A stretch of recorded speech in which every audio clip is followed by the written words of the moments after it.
আসানসোলে বিজেপি সাংবাদিক সম্মেলন। সোমবার বিজেপি জেলা পার্টি অফিসে সাংবাদিক সম্মেলন করেন বিজেপি জেলা প্রেসিডেন্ট দেবতনু ভট্টাচার্য, রাজ্য নেতা জিতেন্দ্র তিওয়ারি। সাংবাদিক সম্মেলনে তাদের অভিযোগ, পাণ্ডবেশ্বরের বিধায়ক নরেন্দ্রনাথ চক্রবর্তী এবং ঝাঝরা প্রজেক্ট কলিয়ারি জিএম মিলে কয়লা অবৈধ কায়দায় চুরি করছে। এই প্রসঙ্গে কদিনের মধ্যে তারা ইসিএল এর সিএমডিকে লিখিত অভিযোগ জানাবে, সাথে দুর্গাপুর পুলিশ কমিশনারকেও জানানো হবে বলেও জানান দুই বিজেপি নেতা। ডিওর কয়লার ডিওর যদি বেআইনি অর্থ রোজগার যদি বন্ধ হয়ে যায় তো তৃণমূল কংগ্রেস পার্টি অফিস সমস্ত বন্ধ হয়ে যায়। তৃণমূল কংগ্রেসের পার্টি অফিস চলে। এবং আরেকটা কথা যেটা আমাদের জেলা সভাপতি বলছিলেন, যে নরেন্দ্রনাথ চক্রবর্তী শুধু এমএলএ না, তিনি জেলা সভায় মধুমিতা চলে, তিনি জেলা সভাপতি, তৃণমূল কংগ্রেসের জেলা সভাপতি। তৃণমূল কংগ্রেস পার্টিকে, আসানসোলে যে তৃণমূল কংগ্রেস পার্টি, তাদেরকে সিদ্ধান্ত নিতে হবে যে তারা এই দুর্নীতির সঙ্গে যুক্ত কিনা।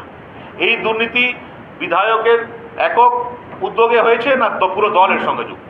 আর যারা যুক্ত নেই তারা এই দায়ভার কেন বহন করবে? তাদেরকে ভাবতে হবে। তাহলে নরেন চক্রবর্তীকে তৃণমূল সরাচ্ছে কি সরাচ্ছে না তা দেখে আমরা বুঝতে পারবো যে পুরো দল এই দুর্নীতির সঙ্গে পুরোপুরি সাংগঠনিকভাবে যুক্ত আছে না নেই। যদি সরিয়ে দেয় তাহলে বুঝবো যে পুরো দল নেই, আর যদি নরেন চক্রবর্তী থেকে যায় তাহলে বুঝতে পারবো দল এটাকে এন্ডোর্স করছে। আসানসোল থেকে রাহুল পাসওয়ানের রিপোর্ট, খবর বাংলা।